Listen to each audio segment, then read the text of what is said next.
Hi friends, welcome to వెనివండర్స్. ఈరోజు red rice, వీటినే నవారా రైస్ అని కూడా అంటారు. మరి నవారా రైస్తో ఇడ్లీ ఎలా చేయాలో చూసేద్దాం.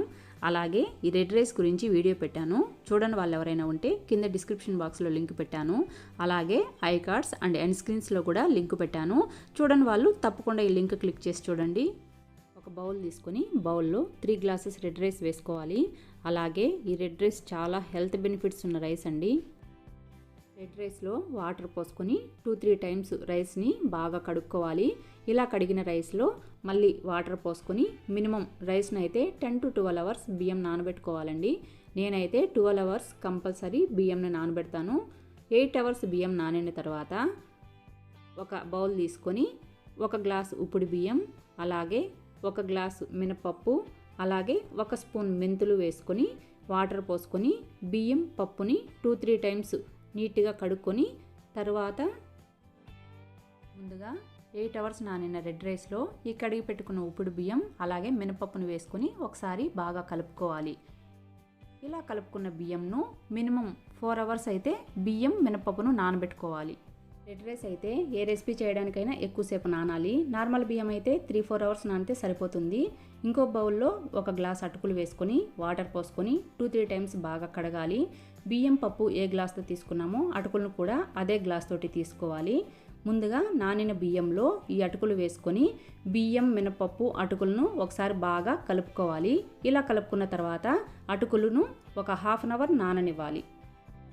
బియ్యంను మిక్సీ పట్టుకొని ఓవర్ నైట్ పిండిని ఫర్మెంట్ చేయాలి. ఫర్మెంట్ అయిన తర్వాత పిండిని చూసారా ఎలా పొంగిందో. పిండిని ఒకసారి బాగా కలుపుకోవాలి.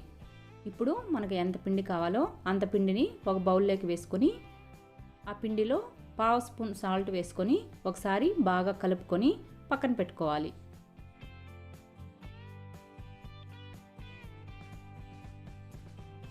ఇప్పుడు ఇడ్లీ పాత్ర స్టవ్ పై పెట్టుకొని వాటర్ పోసుకొని మూత పెట్టుకొని వాటర్ బాయిల్ అవ్వనివ్వాలి.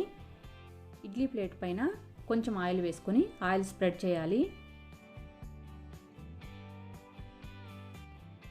వాటర్ కూడా బాయిల్ అయ్యాయి. ఇడ్లీ స్టాండ్ పైన ఇడ్లీ ప్లేట్ పెట్టుకొని మనకు ఎన్ని ప్లేట్స్ ఇడ్లీలు కావాలంటే అన్ని ప్లేట్స్లో ఇడ్లీలు వేసుకొని మూత పెట్టుకొని ఇడ్లీ ఉడికేంత వరకు ఉడికించుకోవాలి.